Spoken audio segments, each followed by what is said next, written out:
ওয়ালাইকুম রহমতুল্লাহি ওয়া বারাকাতুহু। ইন্নাল হামদুলিল্লাহ নাহমাদুহু ওয়া নাস্তাঈনুহু মান ইয়াহদিহিল্লাহু ফালা মুদিল্লা লাহু ওয়া মান ইউদ্লিল ফালা হাদিয়া লাহু ওয়া নাশহাদু আন লা ইলাহা ইল্লাল্লাহু ওয়াহদাহু লা শারীকা লাহু ওয়া নাশহাদু আন্না মুহাম্মাদান আবদুহু ওয়া রাসূলুহু আম্মা বা'দ। فأعوذ بالله من الشيطان الرجيم بسم الله الرحمن الرحيم وقال الله تعالى في كلامه المجيد والفرقانه الحميد والعصر إن الإنسان لفي خسر إلا الذين آمنوا وعملوا الصالحات وتواصوا بالحق وتواصوا بالصبر. وقال رسول الله صلى الله عليه وسلم القرآن حجة لك أو عليك وهو يقول إن الله يرفع بهذا الكتاب أقواما ويضع به الآخرين. আলহামদুলিল্লাহ, যাবতীয় প্রশংসা এবং গুণগান একমাত্র মহিয়ান ও গরিয়ান আল্লাহ সুবহানাহু ওয়া তাআলার জন্যে, যে আল্লাহ রব্বুল আলামিন নাজিল করেছেন মহাবিশ্বের মহাবিস্ময় মহাগ্রন্থ আল কোরআন এবং প্রেরণ করেছেন সর্বকালের সর্বশ্রেষ্ঠ মানব মুহাম্মদুর রাসূলুল্লাহ সাল্লাল্লাহু আলাইহি ওয়াসাল্লামকে, যে আল্লাহ পাক আজকে আমাদেরকে সুস্থ শরীরে জুমার সালাত আদায় করার নিমিত্তে মসজিদে আসার তৌফিক দান করেছেন। সবাই শুকরিয়া আদায় করি, বলি আলহামদুলিল্লাহ। হৃদয়ের অন্তঃস্থল থেকে দরুদ এবং সালাত বর্ষণ করি প্রিয় নবী মুহাম্মদুর রাসূলুল্লাহ সাল্লাল্লাহু আলাইহি ওয়াসাল্লামের প্রতি, যাকে আল্লাহ পাক মানবতার মুক্তির দূত হিসেবে প্রেরণ করেছেন এবং যিনি তার প্রতি অর্পিত রিসালাতের এই গুরু দায়িত্ব যথাযথভাবে আদায় করেছেন এবং উম্মাহর কাছে কোরআন এবং সুন্নাহর বাণী পৌঁছে দিয়েছেন। আমরা দরুদ পাঠ করি আল্লাহুম্মা সাল্লি আলা মুহাম্মদ আল্লাহুম্মা বারিক আলা মুহাম্মদ।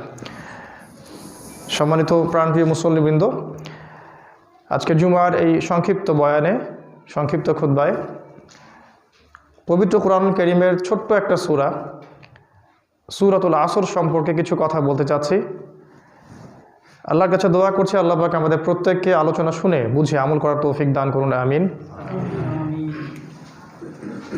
রব্বি ইশরাহ লি সাদরি ওয়া ইয়াসসির লি আমরি ওয়াহলুল উকদাতাম মিন লিসানি ইয়াফকাহু কওলি আল্লাহুম্মা ফাক্কিহনা ফিদ-দীন ওয়া আল্লিমনা আত-তা'ওয়িল, আমিন ইয়া আরহামার রাহিমিন। আল্লাহ সুবহানাহু ওয়া তাআলা পবিত্র কোরআনুল কারীমের 103 নম্বর সূরা সূরাতুল আসর, যেটা একটি মাক্কি সূরা,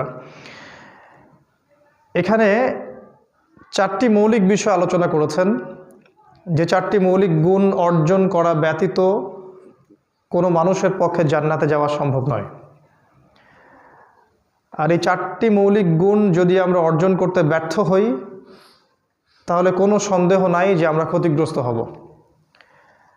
আল্লাহ যখন বলেন যে তোমরা ক্ষতিগ্রস্ত হবে, তার মানে আমরা জাহান্নামে যাব, ইচ্ছায় হোক আর অনিচ্ছায় হোক।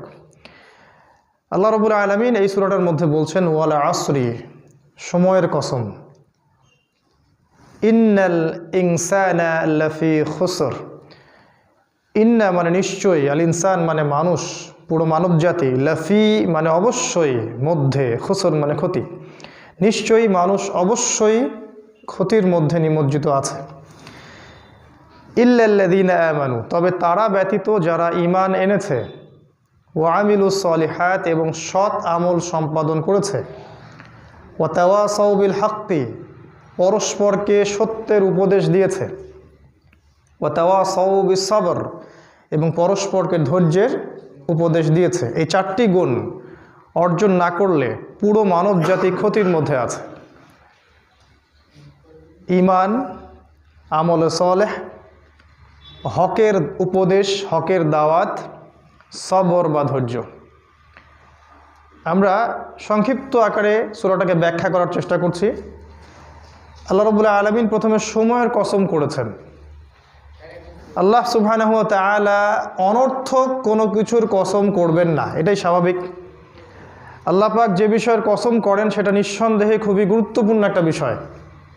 আর পবিত্র কোরআনে আল্লাহ পাক অনেক বিষয়ের কসম করেছেন, যেমন ওয়া তিন, ডুমুর ফলের কসম, ওয়া জাইতুন, জাইতুনের কসম, ওয়া তুরি সিনিন, তুর পাহাড়ের কসম, সিনাই উপত্যকার কসম, ওয়া হাযাল বালাদিল আমিন, এই পবিত্র নগরী মক্কার কসম। আল্লাহ পাক অনেক কসম করেছেন, ওয়া শামসি, সূর্যের কসম, ওয়া দুহাহা সূর্যের কিরণের কসম, ওয়াল লাইলি রাতের কসম।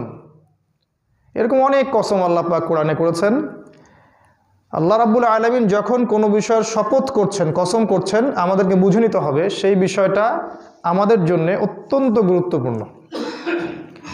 এখানে একটা বিষয় বলে রাখি যে আল্লাহ রাব্বুল আলামিন তার সৃষ্টির নামে কসম করেন, কিন্তু সৃষ্টি মানে আমরা যারা সৃষ্টি, আমাদের জন্য আল্লাহ ছাড়া অন্য কারো নামে কসম করা জায়েজ নাই।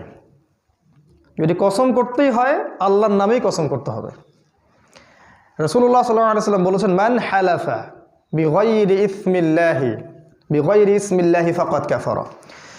যে ব্যক্তি আল্লাহ ছাড়া অন্য কিছুর নামে কসম করলো, সে ব্যক্তি আল্লাহর সাথে কুফরি করলো। যদি কসম করতেই চান আল্লাহর নামে কসম করতে হবে। এই যে আমরা কথায় কথায় বলি মাটির কসম, আগুনের কসম, বজ্র শপথ, অগ্নি শপথ, কথাগুলো আমরা বলি, মিডিয়ার মাধ্যমে কথাগুলো ছড়িয়ে দেওয়া হয়েছে, এগুলো কুফরি কথা। অজান্তে বললে হয়তো আল্লাহ পাক মাফ করতেও পারেন, জেনে শুনে কুফরি করলে সম্ভাবনা বেশি যে আল্লাহ পাক ক্ষমা করবেন না। যদি তওবা করে ফিরে আসে সেটা আলাদা বিষয়। আল্লাহ পাক সময়ের কসম করে আমাদেরকে বোঝাতে চাচ্ছেন মোটামুটিভাবে তিনটা জিনিস। একটা হচ্ছে এই সময় আপনার জীবনের সবচেয়ে মূল্যবান বিষয়। একটা করে দিন রাত চলে যাচ্ছে, তার মানে হচ্ছে আমাদের হায়াতের যে গাছ আছে সেই গাছ থেকে একটা করে পাতা ঝরে পড়ছে। তো মানুষের চলাফেরা, দুনিয়াতে মানুষের চলাফেরা, ওঠা বসা, আচার ব্যবহার, মুআমেলাত দেখলে মনে হয় না যে মানুষকে পরকালে যাত্রা করতে হবে, এটা মনে হচ্ছে না এখন। অথচ আল্লাহ পাক সময়ের কসম করে আমাদেরকে বুঝাচ্ছেন যেটা হায়াতের কসম। আমাদের হায়াত আস্তে আস্তে আস্তে আস্তে চলে যাচ্ছে, আমরা বেখবর। ছোটবেলা থেকে শুরু করে আমাদের স্ট্রাগল শুরু হয়। স্কুল পড়বেন, কলেজ পড়বেন, ইউনিভার্সিটি পড়বেন, চাকরি বাকরি করবেন, বিয়ে শাদী করবেন, ব্যবসা বাণিজ্য করবেন, শেষ বয়সে গিয়ে হজ করে সব পাপ মাফ করিয়ে নেবেন।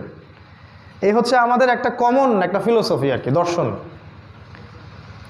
ইবলিসের এইটা দর্শন, সে মানুষকে সময় সম্পর্কে গাফেল করে রাখে। একটু চিন্তা করেন ঠান্ডা মাথায়, ধরে নেন যে আল্লাহ পাক আপনাকে 50 বছর আয়ু দিয়েছেন, ধরে নেন কথার কথা। এখন আপনার বয়স 30 বছর বা 40 বছর, কাগজে কলমে হিসাব হচ্ছে আপনার হায়াত বাকি আছে 10 বছর।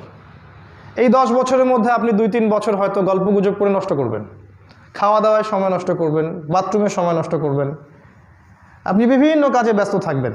কতটুকু সময় আপনি আল্লাহর জন্য বরাদ্দ রাখলেন? এটা কিন্তু বাড়বেও না আর কমবেও না। তো এই যে হিসেবগুলো আমাদের করা উচিত। তাহলে আমাদের প্ল্যান থাকা উচিত যে আমরা এই 10 বছর কি করব। 2021 সালে আমার প্ল্যান কি, 21 সালে আমি দিনের জন্য কি করতে চাই, 22 সালে আমি আরও কতটুকু আগাতে চাচ্ছি, 23 সালে আমার পরিকল্পনা কি, 24-25 এভাবে করে আমার পরিকল্পনাটা কি। ব্যক্তিগত আধ্যাত্মিকত্ব অর্জন করা, পারিবারিক মূল্যবোধ, সামাজিক দাওয়া, ইসলামের ঐক্য, ইসলামের পথে দাওয়াত, জিহাদ, এই বিষয়ে আমার পরিকল্পনাটা কি। এই কাগজে কলমে হিসাবটা যদি আমরা করতে ব্যর্থ হই, তাহলে আল্লাহ পাক ওই যে সূরা আনআমে বলেছেন, সূরা আরাফের মধ্যে আছে এটা 179 নম্বর আয়াতে, উলাইকা কাল আনআম, এরা হচ্ছে গবাদি পশুর মতো, বাল হুম আদল, বরং তার চেয়েও এরা নিকৃষ্ট, ওয়া উলাইকা হুমুল গাফিলুন, এরা হচ্ছে গাফেল, তাদের পরিণতি সম্পর্কে অজ্ঞ, গাফেল। কারা এরা? আল্লাহ পাক বলছেন, লাহুম কুলুবুন লা ইয়াফকাহুনা বিহা, হৃদয় ছিল উপলব্ধি করতো না, ওয়ালাহুম আযানুন লা ইয়াসমাউনা বিহা, কান দিয়েছিলাম শুনতো না, ওয়ালাহুম আ'য়ুনুন লা ইউবসিরুনা বিহা, চোখ দিয়েছিলাম চোখ দিয়ে দেখতো না। উলাইকা কাল আনআম, এরা গবাদি পশুর মতো, বাল হুম আদল, এরা হচ্ছে তার চেয়ে নিকৃষ্ট, ওয়া উলাইকা হুমুল গাফিলুন, এরা গাফেল। এদেরকে দিয়ে আল্লাহ পাক জাহান্নাম পূর্ণ করবেন বলেছেন, ওয়ালাকাদ যারা'না লিজাহান্নামা কাসীরাম মিনাল জিন্নি ওয়াল ইনস, প্রচুর মানুষ এবং জিন দিয়ে আমি জাহান্নাম পূর্ণ করব, এই গাফেল সম্প্রদায়কে দিয়ে। তো সময় সম্পর্কে যদি আমরা সচেতন না থাকি তাহলে আমরাও গাফেলদের অন্তর্ভুক্ত হব, কোনো সন্দেহ নাই। তাই আমাদের সবার উচিত লাইফস্টাইলটাকে চেঞ্জ করা এবং লাইফের শিডিউল, প্ল্যান, পরিকল্পনা করা যে আমার হায়াত কতটুকু বাকি থাকতে পারে। একটা ধরে নিলাম অ্যাপ্রক্সিমেটলি এই উম্মার গড় আয়ু 60 বছর, এবার হিসাব করে আগান। আরেকটা বিষয় আল্লাহ পাক সময়ের কসম করে আমাদেরকে বোঝাতে যাচ্ছেন, সেটা হচ্ছে যে স্পেশালি আমরা যারা শেষ জামানার মানুষ, আমরা যারা উম্মতে মুহাম্মাদি শেষ জামানার মানুষ, রাসূলুল্লাহ সাল্লাল্লাহু আলাইহি ওয়াসাল্লামের ইন্তেকাল থেকে নিয়ে এখন পর্যন্ত প্রায় 1400 বছর পার হয়ে গেছে। তো এই 1400 বছর পরের আমরা যারা মানুষ, এই যে মানুষগুলো আছি আমরা শেষ জামানার মানুষরা, তারা সবচেয়ে বেশি ক্ষতির মধ্যে থাকবে। কারণ সময় যত গড়াবে দুনিয়াতে ফিতনা ফাসাদ তত বেশি আসতে থাকবে। আপনি যদি কোরআন এবং হাদিস থেকে শেষ জামানার আলামতগুলো পড়াশোনা করেন, দেখবেন যে 90 থেকে 95% আলামত আমরা দু চোখ দিয়ে দেখতে পাচ্ছি এখন। উঁচু উঁচু বিল্ডিং, সমাজের সমস্ত মানুষ সুদ খাচ্ছে, ব্যাপক হারে মানুষ জিনা করছে, ব্যভিচার করছে, পরকীয়া করছে, ধর্ষণ হচ্ছে, ঘুষ খাচ্ছে, দুর্নীতি করছে, খুন হচ্ছে, হত্যা হচ্ছে, রাহাজানি হচ্ছে, মুসলিমদেরকে হত্যা করা হচ্ছে, ইসলামী খেলাফা উঠে যাচ্ছে, আল্লাহ বিরোধী আইন শাসন বাস্তবায়ন হচ্ছে। এমন কোনো সাইন বা আলামত আমরা দেখি না কোরআন হাদিস থেকে যেটা এই জামানায় আসলে বাস্তবায়িত হয়নি, যেগুলো শেষ জামানার সাইন। ওইটা নিয়ে আলাদা কথা হবে ইনশাআল্লাহ রাতের বেলা। তো শেষ জামানায় আমরা যারা বাস করছি আমাদের জন্য সময়টা আরও বেশি সংকীর্ণ, কারণ এই জামানাতেই মাসিহুদ দাজ্জালের ফিতনা বের হবে। আর দাজ্জাল সম্পর্কে নবী সাল্লাল্লাহু আলাইহি ওয়াসাল্লাম বলেছেন এ হচ্ছে ইতিহাসের সবচেয়ে বড় ফিতনা। তার মানে শেষ জামানার যে মানুষগুলো আছে এরা সবচেয়ে বেশি ক্ষতির মধ্যে থাকবে। আরেকটা বিষয় আল্লাহ পাক বোঝাতে চাচ্ছেন, সেটা হচ্ছে যে সময়কে আল্লাহ রাব্বুল আলামিন শপথ করে হিস্ট্রি বা ইতিহাসকে যাচাই করতে বলছেন। একটু খেয়াল করে দেখেন, আদম আলাইহিস সালাম থেকে শুরু করে কিয়ামত পর্যন্ত যুগে যুগে যারাই আল্লাহ, তার রাসূল, তার কিতাব এগুলোর বিরোধিতা করেছে, এগুলোর সাথে শত্রুতা করেছে, এগুলোকে দমন পীড়ন করার চেষ্টা করেছে, হক থেকে দূরে থেকেছে, আল্লাহ পাক কাউকে ছাড় দেননি। আল্লাহ পাক সবাইকে সমূলে ধ্বংস করেছেন। ওই নূহ আলাইহিস সালামের দিকে তাকিয়ে দেখেন, ধ্বংস, তার কওমকে প্লাবন দিয়ে ধ্বংস করা হলো। আদ জাতির দিকে তাকান, সুঠাম দেহের অধিকারী সবাই, আল্লাহ পাক ঝড় দিয়ে ধ্বংস করে দিলেন। সামুদ জাতি, তারাও সুঠাম দেহি, আল্লাহ পাক বজ্রপাত দিয়ে প্রচণ্ড শব্দ দিয়ে ধ্বংস করে দিলেন। কওমে লূত সমকামী, আল্লাহ পাক পুরা জমিনটাকে তুলে আবার নিচে ধসিয়ে দিলেন। শুআইবের কওম আলাইহিস সালাম, তার কওমকে আল্লাহ পাক ভূমিকম্প দিয়ে ধ্বংস করলেন। ফেরাউনের কওম, আল্লাহ পাক তাকে পানিতে ডুবিয়ে মারলেন।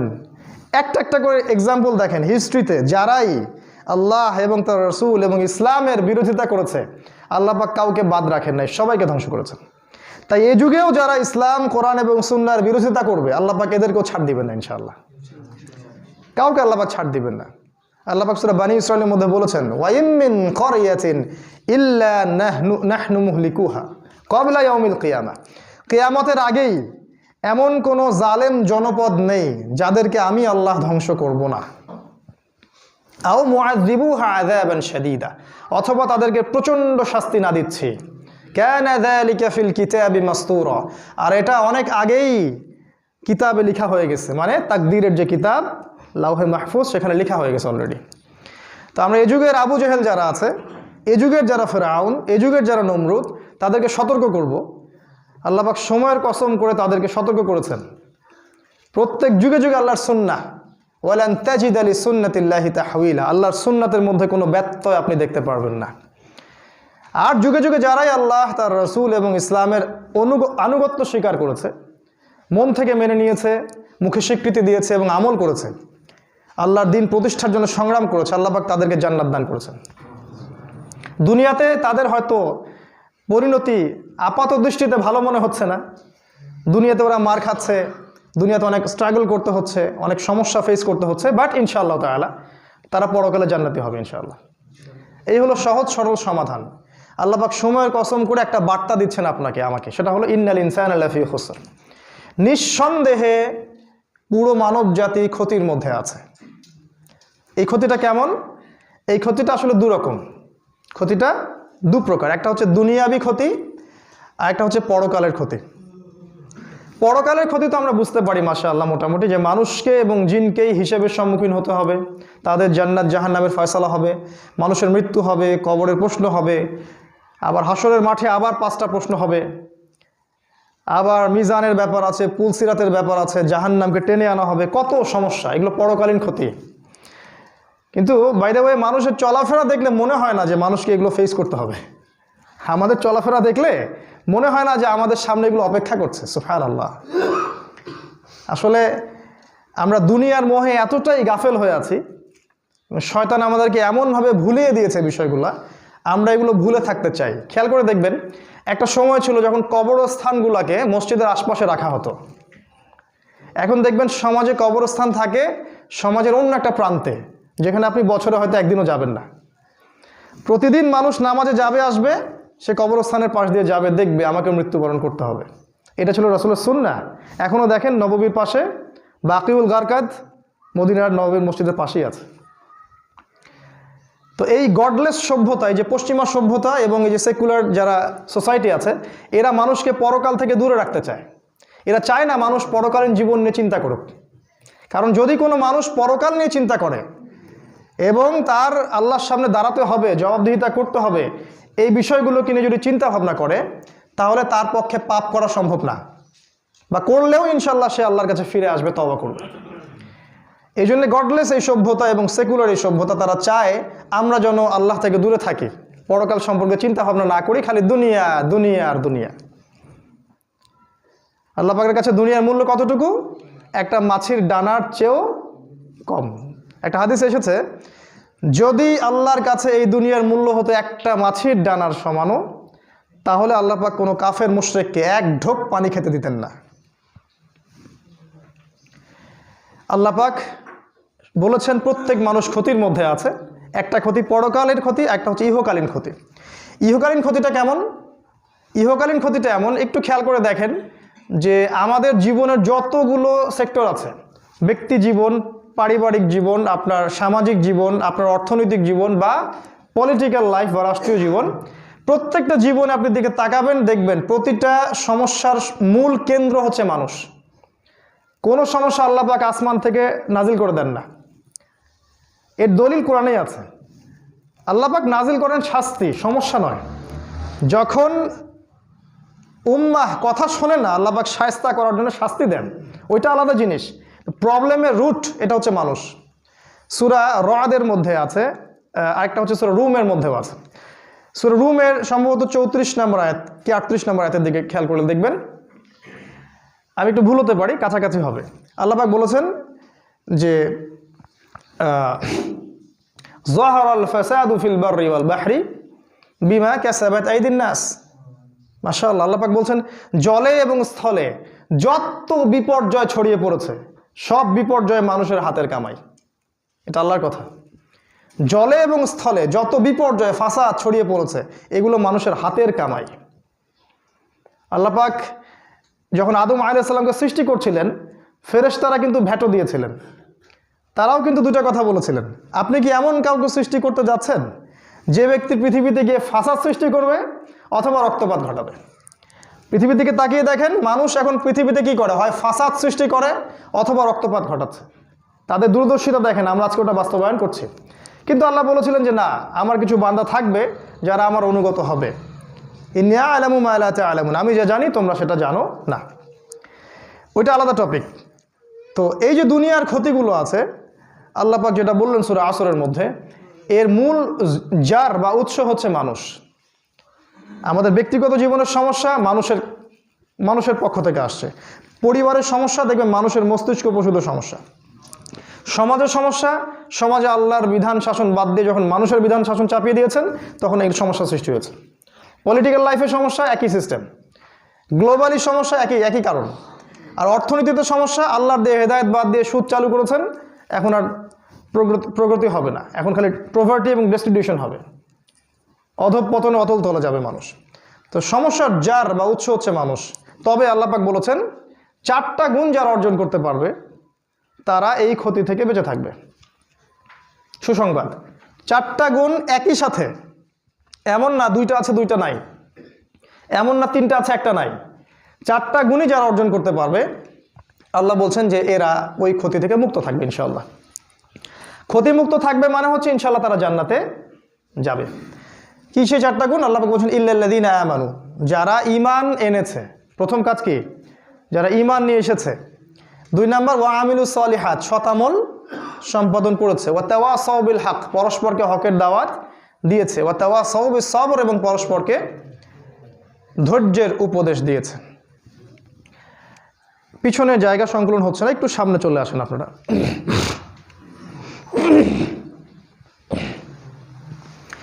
তাহলে আমরা বুঝতে পারছি যে আমাদেরকে প্রথম যে কাজটা করতে হবে সেটা হচ্ছে ঈমান। দুঃখের বিষয় হচ্ছে যে আমাদের শিক্ষিত সমাজকেও যদি আজকে জিজ্ঞাসা করা হয় যে ঈমানের ভিত্তি কয়টা, তারা বলতে পারে না। তাদের নাম কিন্তু আব্দুল্লাহ, আব্দুর রহিম, আব্দুর রহমান। তারা বছর বছর হজ করে, উমরাও করে। যদি বলেন ওযুর ফরজ কয়টা, বলতে পারে না। ইসলামের ভিত্তি কয়টা, আর কান কয়টা, বলতে পারে না। কোরআনে কয়টা সূরা আছে সেটাও বলতে পারে না। আর যদি ভুলে জিজ্ঞাসা করে ফেলেন যে এই সূরাতে কি বলা হয়েছে বা এই আয়াতটা কোন সূরায় আছে, তাহলে তো মাথার মধ্যে আকাশ ভেঙে পড়বে আর কি। এদিকে মাশাআল্লাহ তার ডিগ্রি আছে, এসএসসি, ইন্টার, এইচএসসি, এদিকে আপনার অনার্স, মাস্টার্স, হ্যাঁ, এমবিএ, বিবিএ, ডক্টরেট সব করা আছে মাশাআল্লাহ, কিন্তু এই বেসিক জিনিসগুলো জানে না। এই জন্য এগুলো নিয়ে আবার কথা বলতে হয়। এটা দুঃখজনক যে ঈমানের পিলার নিয়ে আবার কথা বলতে হচ্ছে। সমাজটা এমনই চলছে এখন। ঈমানের পিলার 6টা। প্রথম কাজ ঈমান। ঈমান মানে হচ্ছে বিশ্বাস। কিসে বিশ্বাস করব? হাদিসে জিবরিল পড়লে দেখবেন, আজকে ব্যাখ্যা করার সময় নেই, আমি শর্ট করে বলছি। হাদিসে জিবরিল খুললে দেখবেন নবী সাল্লাল্লাহু আলাইহি ওয়াসাল্লামকে জিবরাইল আলাইহিস সালাম প্রশ্ন করেছিলেন ঈমান কাকে বলে, আখবিরনি আনিল ঈমান। তিনি 6টা পিলারের কথা বলেছেন, 6টা। 1 নাম্বার হচ্ছে আল্লাহ বিশ্বাস করা। 2 নাম্বার হচ্ছে ফেরেশতাগণের প্রতি বিশ্বাস। 3 নাম্বার আসমানি কিতাবসমূহের প্রতি বিশ্বাস। 4 নাম্বার নবী রসুলগণের প্রতি বিশ্বাস। 5 নাম্বার পরকালের জীবনের প্রতি বিশ্বাস।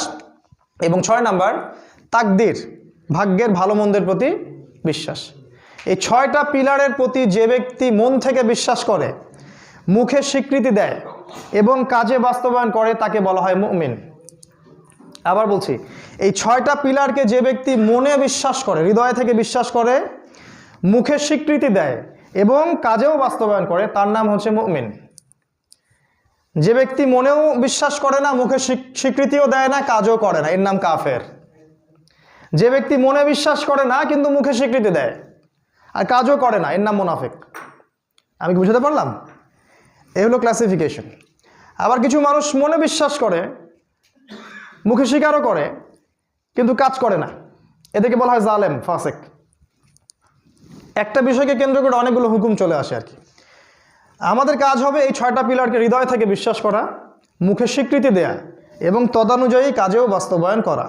শুধু বললেই হবে না যে আমি মুসলিম, আমি মুমিন, আপনাকে কাজেও বাস্তবায়ন করতে হবে। অনেকে বলে আমি নামাজ পড়ি না, তাতে কি হয়েছে, আমার ঈমান একদম পাক্কা মজবুত আছে। কথাগুলো আমরা শুনি, দুঃখজনক। তো এটা ঈমান নয় ভাই। ঈমান আনতে হলে আপনাকে কাজেও বাস্তবায়ন করতে হবে। আপনার জন্য ঈমানের সবচেয়ে জাজল্যমান দৃষ্টান্ত হচ্ছে নবী সাল্লাল্লাহু আলাইহি ওয়াসাল্লাম। তিনি ছিলেন সবচেয়ে উঁচু স্তরের মুমিন। তার জীবনটা আপনি দেখেন, তার সিরাতটা পড়েন, তিনি যেভাবে চলেছেন আপনাকে সেভাবেই চলতে হবে। এটাই সুন্নাহ, এটাই উসওয়াতুল হাসানা। একটা বিষয় আপনাদের দৃষ্টি আকর্ষণ করব, দেখুন ঈমানের এই 6টা পিলার, এই 6টা পিলারকে কিন্তু আপনি বিজ্ঞান দিয়ে, যুক্তি দিয়ে, দর্শন দিয়ে প্রমাণ করতে পারবেন না। আজকালকার যে এডুকেশন সিস্টেম, পড়াশোনার সিস্টেম, এখানে শেখানো হয় যে জ্ঞান হচ্ছে সেটাই, পরীক্ষা নিরীক্ষা পর্যবেক্ষণের মাধ্যমে যেটা সিদ্ধান্তে উপনীত হওয়া যায় সেটাই হচ্ছে জ্ঞান। এই কথাটা যুবকরা ভালো বুঝতে পারবে। এখন আল্লাহকে ল্যাবরেটরিতে প্রমাণ করা যাচ্ছে না, অতএব আল্লাহর অস্তিত্ব নাই। মালায়েকাকে ল্যাবরেটরিতে প্রমাণ করা যায় না, যুক্তি দিয়ে, বিজ্ঞান দিয়ে, দর্শন দিয়ে প্রমাণ করা যায় না, অতএব মালায়েকার কনসেপ্ট বাদ। নবী রাসূলকে আমরা দেখি নাই, বিশ্বাস করা যাচ্ছে না, কারণ আনসিন কোনো কিছুকে আমরা বিশ্বাস করব না। তারপরে তাকদীর। তাকদীর আবার কি জিনিস? এ তো দেখাও যায় না, ছোঁয়াও যায় না, স্পর্শ করা যায় না, পরীক্ষাগারে প্রমাণ করা যায় না, অতএব এটাকে বিশ্বাস করা যাবে না। তারপরে আপনার ওই যে পরকালের জীবন, কবরের আযাব, জান্নাত, জাহান্নাম, এগুলো আমরা দেখি নাই, পরীক্ষা নিরীক্ষা, বিজ্ঞান, দর্শন, যুক্তি দিয়ে এগুলোকে প্রমাণ করা যায় না, অতএব এগুলো বাদ। এই একটা কারণেই, এই জ্ঞানের ভিত্তির পার্থক্যের কারণেই আজকের এই সিস্টেম সেকুলার। তাদের জ্ঞানের উৎস হচ্ছে পরীক্ষা নিরীক্ষা পর্যবেক্ষণে প্রমাণ হলে তারপরে জ্ঞান নিব। আর আমাদের জ্ঞানের ভিত্তি হচ্ছে আল্লাযীনা ইউমিনুনা বিল গায়বি, যারা অদৃশ্যে বিশ্বাস করে। আল্লাহকে দেখি নাই, বিশ্বাস করি। রাসূলগণকে দেখিনি, বিশ্বাস করি। ফেরেশতাগণকে দেখেছি, দেখি নাই, বিশ্বাস করি। আসমানি কিতাব একটাও দেখেছেন আগেরগুলা? দেখেন নাই, বিশ্বাস করতে হয়। তাকদীর দেখেছেন কখনো? তাকদীর বিশ্বাস করতে হয়। পরকালের জীবন, মৃত্যু, কবর, হাসর নাসর, কবরের আযাব দেখেছেন? বিশ্বাস করতে হয়। আমাদের বিশ্বাসের ভিত্তি হচ্ছে গায়েব। আর ওই পশ্চিমা সভ্যতা এবং তার যত দোসর আছে সারা ওয়ার্ল্ডে, তাদের জ্ঞানের ভিত্তি হচ্ছে পরীক্ষা নিরীক্ষা, যুক্তি, বিজ্ঞান আর দর্শন। এই জায়গাটা শেকড়ের পার্থক্য আছে ওদের সাথে আমাদের। এই কারণে ওরা গডলেস ওয়ার্ল্ড, আল্লাহীন একটা সভ্যতা। আর ওই সভ্যতার কার্বন কপি এখন সমস্ত মুসলিম দেশে, প্রতিটা মুসলিম কান্ট্রিতে এখন সেই সভ্যতাই চলছে। আর আমাদের ছেলেমেয়েরা যে এডুকেশন সিস্টেমে পড়াশোনা করছে, এটা ওই গডলেস এডুকেশন সিস্টেম। ওরা কখনোই গায়েবে বিশ্বাস করবে না। ইভেন তারা কখনো ইনশাআল্লাহ কথাটাও বলবে না। ইনশাআল্লাহ বললেও আপনি মৌলবাদী হয়ে যাবেন। ব্যাপারটা এরকম আর কি। যাই হোক, ঈমানের এই 6টা পিলার, আমাদের কাজ হবে মনে বিশ্বাস করা, কাজে বাস্তবায়ন করা আর মৌখিক স্বীকৃতি দেয়া। 2 নাম্বার, ঈমানের পরপর যে কাজটা, সেটা হলো ওয়ামিলুস সলিহাত, আমলে সলেহ করতে হবে, সৎ আমল করতে হবে। এখন আমলে সলেহ এর সংজ্ঞাটা কি? সহজ কথায় সংজ্ঞা হচ্ছে, আল্লাহ পাক তার পাক কালামের মধ্যে, কোরআনুল কারীমের মধ্যে এবং নবী সাল্লাল্লাহু আলাইহি ওয়াসাল্লাম হাদিসের কিতাবগুলোর মধ্যে যত ভালো কাজ করতে বলেছেন সবই আমলে সলেহ। আল্লাহ এবং তার রাসূল সাল্লাল্লাহু আলাইহি ওয়াসাল্লাম কোরআন এবং হাদিসে যত ভালো কাজ করতে বলেছেন সবই আমলে সলেহ। ফর এক্সাম্পল, সালাত, 5 ওয়াক্ত সালাত আপনার আমলে সলেহ। আপনি যাকাত দিবেন সামর্থ্য হলে, আমলে সলেহ। সামর্থ্য হলে আপনি হজ করবেন, উমরা করবেন, আমলে সলেহ। রমাজানে সওম রাখবেন, আমলে সলেহ। ইভেন আপনি আপনার স্ত্রীর সাথে হাসি মুখে কথা বলছেন বা তার সাথে আপনি যে মিলিত হচ্ছেন দোয়া পড়ে, সেটাও আমলে সলেহ। বাথরুমে ঢুকছেন দোয়া পড়ে, এটাও আমলে সলেহ। ঘুমাচ্ছেন বিসমিল্লাহি আল্লাহুম্মা বিসমিকা আমুতু বলে, এটাও আমলে সলেহ। একজন মুমিন ভাইয়ের সাথে হাসি মুখে কথা বলছেন, সেটাও আমলে সলেহ। আপনি জুমার নামাজ পড়তে আসছেন, প্রতি পদক্ষেপ ফেলে ফেলে আসলেন, এগুলো আমলে সলেহ। মানে প্রতিটা কাজ, মুমিনের প্রত্যেকটা কাজ যদি সুন্নাহ মোতাবেক হয়, রাসূলের আদর্শ মোতাবেক হয়, প্রতিটা কাজই হচ্ছে আমলে সলেহ। এটা নিয়ে আলাদা খুতবা দেওয়া যেতে পারে। তো সমস্যা অন্য জায়গায়। সমস্যা হচ্ছে আল্লাহ এবং তার রাসূল কোরআন এবং হাদিসে যত কাজ থেকে আমাদেরকে নিষেধ করেছেন, সেই কাজগুলো থেকে দূরে থাকাও কিন্তু আমলে সলেহ। এই জায়গায় আমাদের সমস্যা। কারণ আমরা কাজ তো করতে চাই অনেক, কিন্তু নিষেধগুলো বর্জন করতে চাই না। খেয়াল করে দেখবেন, মাশাআল্লাহ 5 ওয়াক্ত নামাজ পড়ে আবার সুদও খায়, বছর বছর হজমরা করে আবার ঘুষও নিচ্ছে, দুর্নীতিও করছে, মানুষের সম্পত্তি আত্মসাৎও করছে, বোনের জমি দিচ্ছে না, পিতামাতার খেয়াল রাখছে না, ভাইয়ের সাথে ভাইয়ের শত্রুতা, প্রতিবেশীর সাথে প্রতিবেশীর শত্রুতা। মানে আমরা কিন্তু নিষেধ ছাড়তে চাই না, আমরা আমল করতে চাই। আল্লাহ রাসূল যে আদেশ করেছেন আমল করতে চাই, মাশাআল্লাহ, এখানে কারো আপত্তি নাই, কিন্তু নিষেধ ছাড়তে চাই না। তাদের জন্য আল্লাহ পাক একটা সুসংবাদ দিয়েছেন। সূরা বাকারার মধ্যে আছে আয়াত নাম্বার 85 এবং 86, আল্লাহ পাক বলেছেন, আফাতুমিনুনা বিবা'দিল কিতাব ওয়া তাকফুরুনা বিবা'দ। তোমরা কি কোরআনের মানে শরীয়তের কিছু অংশকে মানো আর কিছু অংশকে মানো না? তোমরা কি কিতাবের কিছু অংশকে মানো আর কিছু অংশকে মানো না? ভালো কাজ করো, খারাপ কাজ ছাড়ো না। অনেকটা এমন, যারা এই কাজ করবে তাদের জাযা, ওয়া মা ইয়াফআল মিনকুম যালিক আফাতুমিনুনা বিবা'দিল কিতাব ওয়া তাকফুরুনা বিবা'দ ওয়া মা ইয়াফআলু যালিক।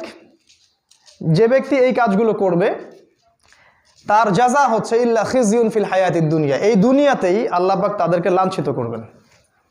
এটা শাস্তি। আল্লাহ পাক এই দুনিয়াতেই তাদেরকে লাঞ্ছিত করবেন।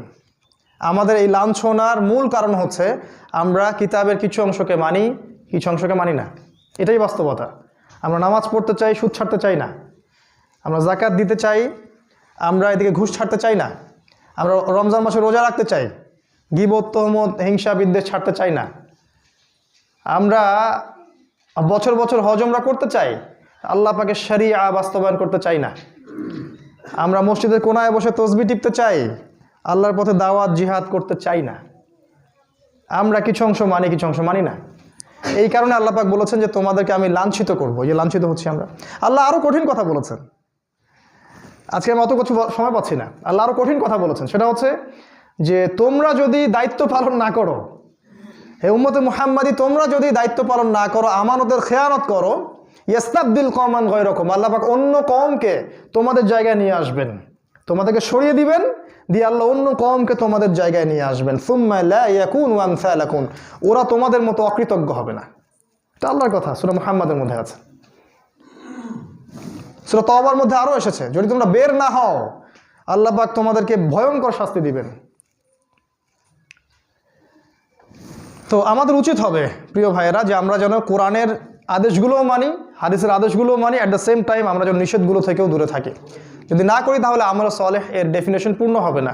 এটা 2 নাম্বার। 3 নাম্বার হচ্ছে ওয়াতাওয়াসাউ বিল হক, ঈমান এনেছি মাশাআল্লাহ, আমল সালেহ করছি মাশাআল্লাহ, এখন হচ্ছে ওয়াতাওয়াসাউ বিল হক, পরস্পরকে হকের উপদেশ দেয়া, হকের দাওয়াত দেয়া। তো হকের দাওয়াত দেওয়ার জন্য আগে জানতে হবে যে হকটা কি জিনিস। আমি যদি আমার মস্তিষ্ক থেকে একটা দর্শন বের করি সেটা কি হক? আমি যদি আমার মস্তিষ্ক থেকে একটা মতবাদ বের করি সেটাই কি হকের মানদণ্ড হবে? আমি যদি নিজের মন গড়া একটা সংবিধান রচনা করি এটাই কি চূড়ান্ত হক? হকের সংজ্ঞাটা আসলে কি? সংজ্ঞাটা আপনি পাবেন কোরআনে। কোরআনকেই কথা বলতে দেন যে কোরআন কি বলে। কোরআন বলেছে সূরাতুল কাহফের মধ্যে আয়াত নাম্বার 24 থেকে 29 এ পর্যন্ত পড়বেন। আল্লাহ পাক বলেছেন ওয়াকুলিল হাক্কু মির রাব্বিকুম, হে নবী আপনি বলে দিন যে হক সেটাই যেটা তোমার রবের পক্ষ থেকে নাজিল হয়। সুবহানাল্লাহ। হক সেটাই, সত্য সেটাই যেটা তোমার রবের পক্ষ থেকে নাজিল হয়। ফামান শাআ ফালইউমিন, যার ইচ্ছা হয় সে ঈমান নিয়ে আসুক, ওয়ামান শাআ ফালইয়াকফুর, যার ইচ্ছা হয় সে অস্বীকার করুক। আল্লাহ পাক জোর জবরদস্তি করবেন না। ইন্না আ'তাদনা লিয-যালিমিনা নারা, যারা অস্বীকার করবে আমি ওই জালেমদের জন্য পরকালে আগুন প্রস্তুত করে রেখেছি। দুনিয়াতে হয়তো আমি ছাড় দিব, পরকালে আমি ছেড়ে দিব না। তো হকের সংজ্ঞা এখান থেকে নিতে হবে। আল হাক্কু মির রাব্বিক ফালা তাকুনান্না মিনাল মুমতারিন, হে নবী হক তোমার রবের পক্ষ থেকে আসে, তুমি সন্দেহবাদীদের অন্তর্ভুক্ত হয়েও না। এখন প্রশ্ন যে হক যদি আল্লাহর পক্ষ থেকে আসে তো আল্লাহর পক্ষ থেকে কি এসেছে? রবীন্দ্রনাথের কবিতা, নজরুলের দর্শন, পশ্চিমা সভ্যতার দর্শন, কার্ল মার্কসের দর্শন, ডেমোক্রেসি, গণতন্ত্র, সেকুলারিজম না জাতীয়তাবাদ, কি আসছে আল্লাহর পক্ষ থেকে? আল্লাহর পক্ষ থেকে আসছেটা কি? সিম্পল প্রশ্ন। এর আগে আসছে তাওরাত, তখন তাওরাত ছিল হক, তারপরে জাবুর ছিল ওই সময়ের হক, তারপর ইনজিল ওই সময়ের হক। এখন কোন কিতাব আমার কাছে বাকি আছে? আল্লাহ পাকের কোন কিতাব এবং কোন নবীর সুন্নাহ কিয়ামত পর্যন্ত থাকবে? সিম্পল উত্তর আল্লাহর কিতাব কোরআন, রাসূলের সুন্নাহ হাদিস। নবীজি শেষ ভাষণে কি বলে গেলেন? তারাকতু ফিকুম আমরাইন, আমি 2টো বস্তু ছেড়ে যাচ্ছি, লান তাদিল্লু মা তামাসসাকতুম বিহিমা, কোনোদিন পথভ্রষ্ট হবে না যতদিন পর্যন্ত তোমরা এই দুটাকে আঁকড়ে ধরে থাকবে, মারির দাঁত দিয়ে কামড়ে থাকবে, কোনোদিন পথভ্রষ্ট হবে না। কিতাব আল্লাহ, আল্লাহর কিতাব আল কোরআন, ওয়া সুন্নাতি নবী, তার নবী সুন্নাহ হাদিস, এর বাইরে কিছু নাই। কেউ যদি মনে করে আল্লাহর এই হকের বাইরেও হকের কোনো উৎস আছে, সে ব্যক্তি নিশ্চিত কাফের, কোনো ডাউট নাই। কেউ যদি মনে করে যে কোরআন এবং সুন্নাহ হকের চূড়ান্ত মানদণ্ড নয়, আমার বুদ্ধি, আমার যুক্তি, আমার দর্শন, আমার মতবাদ এর চেয়ে ভালো, সে ব্যক্তি নিশ্চিত কাফের। দলিল সূরা মাইদা আয়াত নম্বর 44, 45 এবং 47। ওয়ামান লাম ইয়াহকুম বিমা আনজালাল্লাহ, আল্লাহর নাজিলকৃত বিধান দিয়ে যে বিচার ফয়সালা করে না, ফাউলাইকা হুমুল কাফিরুন, তারা কাফেরদের অন্তর্ভুক্ত। আল্লাহ আরো বলেছেন ফাউলাইকা হুমুজ জালিমুন, তারা জালেমদের অন্তর্ভুক্ত। ফাউলাইকা হুমুল ফাসিকুন, তারা ফাসিকদের অন্তর্ভুক্ত। অতএব হকের মানদণ্ড হবে কোরআন এবং সুন্নাহ। এই হকটাকে আগে নিজে ধারণ করা, এরপরে আপনি আপনার পরিবারের উপর বাস্তবায়ন করুন, আপনার সামর্থ্য থাকলে আপনি সমাজে বাস্তবায়ন করুন, আপনাকে যদি আল্লাহ পাক রাষ্ট্রীয় ক্ষমতা দেন তাহলে রাষ্ট্রে বাস্তবায়ন করতে হবে। যে সেক্টরের দায়িত্বশীল তাকে আল্লাহ পাক সেই সেক্টর সম্পর্কে জিজ্ঞাসা করবেন। আমাকে আল্লাহ পাক জিজ্ঞাসা করবেন না যে রাষ্ট্রীয়ভাবে তুমি হক প্রতিষ্ঠা কেন করো নাই, নো, আপনাকে জিজ্ঞাসা করবে, কারণ আল্লাহ পাক আপনাকে ওই দায়িত্ব দিয়েছেন। আপনাকে আমাকে জিজ্ঞাসা করবে কি আমি ব্যক্তি জীবনে বাস্তবায়ন করেছি কিনা, পরিবারে বাস্তবায়ন করেছি কিনা, এবং আমাদেরকে আল্লাহ যে ক্ষেত্র দিয়েছিলেন দাওয়াতের ক্ষেত্র, এখানে আপনি বাস্তবায়ন করেছেন কিনা। যার দায়িত্ব যত উঁচু তার হিসেব হবে তত কঠিন। কিয়ামতের মাঠে আল্লাহ পাকের সামনে সবাইকে খালি পায়ে ন্যাংটা হয়ে দাঁড়াতে হবে, কোনো কাপড় চোপড় থাকবে না। খুব কঠিন বিষয়। অতএব হকের সাথে গাদ্দারি যেন আমরা না করি, হকটাকে আমরা বাস্তবায়ন করি ব্যক্তি জীবনে। আমাদের ব্যক্তি জীবন, পারিবারিক জীবন আগে। আল্লাহ পাক বলেছেন কু আনফুসাকুম ওয়া আহলিকুম নার, আগে নিজে বাঁচো, পরিবারকে বাঁচাও, তারপর আমাদের সামর্থ্য থাকলে আমরা সমাজে নামবো, আল্লাহ পাক যদি ক্ষমতা দেন বিশ্বে ইসলামী হুকুমত কায়েম হবে ইনশাআল্লাহ আযজা ওয়া জাল। আর এই বিষয়ে কোনো সন্দেহ নাই, মুসলিমদের হীনমন্যতায় ভোগার কোনো কারণ নাই যে ইসলাম বিশ্বে বিজয়ী হবে না। ইসলামই বিশ্বে বিজয়ী হবে ইনশাআল্লাহ তাআলা আগামী অল্প কিছু সময়ের পরেই। এখন যা দেখছেন এগুলোর কিছুই থাকবে না ইনশাআল্লাহ তাআলা। সব কিছু আল্লাহ পাক পরিবর্তন করে দিবেন যদি আমাদের মধ্যে সেই ঈমান, সেই চেতনা থাকে এবং সেই প্রচেষ্টা থাকে। খালি দোয়া দিয়ে হবে না, দোয়ার সাথে সাথে কাজও করতে হয়। আল্লাহ পাক ওয়াদা করেছেন, আল্লাহ পাক বলেছেন যে হুয়াল্লাযী আরসালা রাসূলাহু বিল হুদা ওয়া দীনিল হক, তিনি সেই আল্লাহ যিনি তার রাসূলকে প্রেরণ করেছেন হেদায়েত সহ এবং দ্বীনে হক সহ, লিইয়ুযহিরাহু আলা দ্বীনি কুল্লি, যাতে করে এই ইসলাম অন্য সব দ্বীনের উপর বিজয়ী হতে পারে। ওয়ালাউ কারিহাল মুশরিকুন, যদিও বা কাফেররা এটা পছন্দ করবে না, মুশরিকরা পছন্দ করবে না। আল্লাহ বলছেন যে ওয়া আনতুম ওয়ালা তাহিনু ওয়ালা তাহজানু, হীনবল হয়ো না, দুশ্চিন্তাগ্রস্ত হয়ো না। ওয়া আনতুমুল আ'লাউনা, তোমরাই বিজয়ী হবে। ইন কুনতুম মুমিনিন, যদি তোমরা মুমিন হয়ে থাকো। ওই যে ঈমানের কথা বললাম। আল্লাহ আরো বলেছেন ওয়ালা তাহিনু, তোমরা হীনবল হয়ো না। ওয়া তাদউ ইলা সালম, তোমরা ওদেরকে শান্তি চুক্তির দিকে ডেকো না, ওদের সাথে শান্তি চুক্তির দিকে ডাকার দরকার নাই। ওয়া আনতুমুল আ'লাউনা, তোমরাই বিজয়ী হবে। ওয়াল্লাহু মাআকুম, আল্লাহ তোমাদের সাথে আছেন। ওয়া লা ইয়াতিরাকুম আ'মালাকুম, আল্লাহ তোমাদের আমল বিনষ্ট করবেন না। কোরআন এগুলো কথা বলেছে। তার মানে সামনের সময়টা আমাদের, আমরা জানি যে ইমামুল মাহদী এবং ঈসা আলাইহিস সালাম জেরুজালেম থেকেই ইসলামী খেলাফা সামনে কায়েম করবেন ইনশাআল্লাহ তাআলা। এবং সারা বিশ্বের এমন কোনো কাঁচা বাড়ি বা পাকা বাড়ি বাদ থাকবে না যেখানে ইসলামের কালিমা প্রবেশ করবে না। বিইজ্জা আজিজ আও যিল্লা যালিল, সম্মানের ঘরে সম্মানের সাথে, অসম্মানের ঘরে অসম্মানের সাথে। কেউ যদি এটা মেনে নেয় তাহলে সে সম্মানী হবে, কেউ যদি ইসলামের এগেনস্টে যুদ্ধ করতে চায় সে লাঞ্ছিত হবে ইনশাআল্লাহ। এই হকটাকে আমাদেরকে প্রচার করতে হবে। এই হক প্রচার করতে গিয়ে একটা রিকোয়েস্ট থাকবে যে এখানে দল মতের সংকীর্ণতা নিয়ে আসবেন না কাইন্ডলি। উম্মার জন্য এই সময়টা খুবই খুবই সেন্সিটিভ একটা সময়।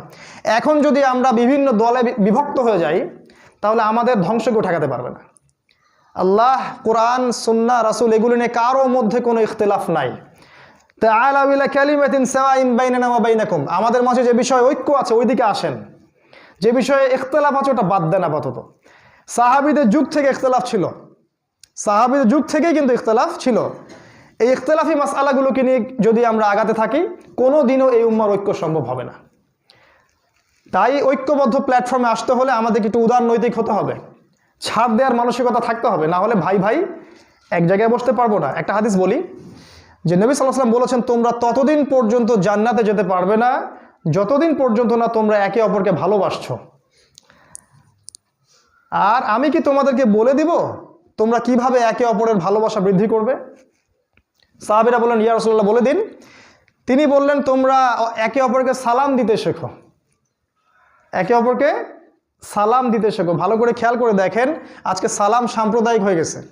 নিজের দলের মধ্যে খুব একরামুল মুসলিমিন, দলের বাইরে আর কোনো একরামুল মুসলিমিন নাই। আমার দলের মানুষকে আমি খুব সালাম কালাম দিচ্ছি, আর আমি যে মানহাজ বা যে মাযহাব বা যে দল করি না ওটার বাইরের মানুষকে আমি সালাম কালামও দিচ্ছি না, মুসলিম মনেই করছি না। এমন একটা অবস্থা যে এক দল আরেক দলকে মুসলিমই মনে করছে না, মনে করছে এরা মনে হয় কাফের হয়ে গেছে। এটা যদি চলতে থাকে প্রিয় ভাইয়েরা, আমাদের উম্মার ধ্বংস কেউ ঠেকাতে পারবে না। যদি আপনি উম্মার বিজয় দেখতে চান, উম্মার স্বার্থে আপনাদেরকে ঐক্যবদ্ধ হতে হবে, একটা জায়গায় আসতে হবে, ছাড় দেওয়ার মানসিকতা থাকতে হবে এবং ইখতিলাফি বিষয়গুলোতে জড়ানো যাবে না। ইসলাম বৈচিত্র্যময়, সৌন্দর্যমণ্ডিত। আল্লাহ পাক সবাইকে বোঝার তৌফিক দান করুন, আমিন। এটা হলো হকের দাওয়াত। হকের দাওয়াত দিলে ফজিলত পাবেন কি? যত মানুষ হক কবুল করবে সমস্ত মানুষের নেকি আপনি পাবেন। আর হক ছেড়ে দিলে কি হবে? হক ছেড়ে দিলে আল্লাহর গজব আসবে আসমান থেকে, জমিন থেকে। এরপর মানুষ আল্লাহর কাছে দোয়া করবে, এই দোয়া আল্লাহ পাক কবুল করবেন না। এটা সহিহ হাদিস আসছে। এই হকের দাওয়াত আমাদেরকে দিতে হবে, আল্লাহ পাক তৌফিক দান করুন। আরেকটা হলো ওয়াতাওয়াসাউ বিস সবর। হকের সাথে সবরের কি সম্পর্ক? যখনই আপনি হক নিয়ে মাঠে নামবেন তখনই আপনার উপর বিভিন্ন রকম বালা মুসিবত আসবে, স্বাভাবিক। প্রথম বালা মুসিবত আসবে পরিবার থেকে, তারপর দেখবেন সমাজ থেকে, তারপর ধর্ম নেতাদের থেকে, তারপর রাষ্ট্রনেতাদের থেকে, ধাপে ধাপে যাবে আর কি। আমাদের নবীজির দিকে তাকিয়ে দেখুন, তাকে পরিবার বয়কট করেছে, গাছের ছাল পাতা খেয়ে থেকেছেন, মানুষ তাকে 16 বার হত্যা করার চেষ্টা করেছে, মানুষ তাকে 15টা গালি দিয়েছে, তাকে দেশ ছাড়তে হয়েছে, তার দাঁত শহীদ হয়ে গেছে, তাকে তায়েফবাসী এমনভাবে আহত করেছে যে রক্ত দিয়ে জুতা আটকে গেছে, তাকে বদরে যেতে হয়েছে, উহুদে যেতে হয়েছে, খন্দকে কত যুদ্ধ করতে হয়েছে, কত মানুষের লাঞ্ছনা সহ্য করতে হয়েছে। নিজের আপনজনরা, পরিবারের লোকরা, চাচারা, নিজের কম, নিজের সম্প্রদায় তাকে বের করে দিয়েছে। এটাই সুন্নাহ, এটাই সুন্নাহ। হকের পথে থাকলে এরকম বিপদ আপদ বালা মুসিবত আসবে, তখনই সবর করতে হবে। ইন্নাল্লাহা মা'আস সাবিরিন, আল্লাহ পাক সবরকারীদের সাথেই আছেন। ওয়ালা তাহিনু, তোমরা হীনবল হও না। ইন্নাল্লাহা মা'আস সাবিরিন, আল্লাহ পাক সবরকারীদের সাথেই আছেন। প্রত্যেক নবী রসুলকে সবর করতে হয়েছে, রাসূল সাল্লাল্লাহু আলাইহি ওয়াসাল্লামকে করতে হয়েছে, এবং সাহাবায়ে কেরাম সবরের দৃষ্টান্ত রেখে গেছেন। তাই আজকেও যদি আমরা ঈমান নিয়ে আসি, আমল সালেহ করি এবং হকের দাওয়াত দিই, তখন বিভিন্ন রকম চাপ আসবে, তখন আপনাকে আমাকে সবর করতে হবে। সবর করার অর্থ কিন্তু এটাও নয় যে হাত গুটিয়ে ঘরে বসে থাকবেন, কম্বল গায়ে দিয়ে ঘরে বসে থাকবেন, এটাও সবরের দৃষ্টান্ত নয়। সবর মানে পরিস্থিতি পরিবর্তনের চেষ্টা করা, এবং এই চেষ্টা করতে গিয়ে যে বালা মুসিবতগুলো আসবে এক্ষেত্রে ধৈর্য ধারণ করা। আল্লাহ পাক আমাদের সবাইকে ধৈর্য ধারণ করা তৌফিক দান করুন, আমিন। আজকের মতো আর লম্বা করছি না, খুতবার সময় শেষ হয়ে গেছে। আমরা আল্লাহর কাছে দোয়া করছি, আল্লাহ পাক আমাদের প্রত্যেককে সূরা আসর থেকে মৌলিক শিক্ষা অর্জন করা তৌফিক দান করুন, আল্লাহুম্মা আমিন। সময়কে মূল্যায়ন করা আল্লাহ পাক তৌফিক দান করুন। পরিপূর্ণ ঈমান আনার তৌফিক আল্লাহ পাক দান করুন। বেশি বেশি নেক আমল এবং আমল সালেহ করার তৌফিক আল্লাহ পাক দান করুন। আল্লাহ পাক আমাদের সবাইকে হকপন্থী হওয়ার তৌফিক দান করুন এবং হকের দাওয়াত প্রচারে তৌফিক দান করুন। আল্লাহর পথে সবর করার আল্লাহ পাক আমাদেরকে তৌফিক ইনায়াত করুন, আমিন। আকুলু কওলি হাযা আস্তাগফিরুল্লাহ লি ওয়া লাকুম ওয়া লিসাইল মুসলিমিন। বারাকাল্লাহু লানা ওয়া লাকুম বিল আয়াতিল হাকীম। ইন্নাহু তাআলা আজ-জাওয়াদুন কারীমুন বার রাউফুর রহিম।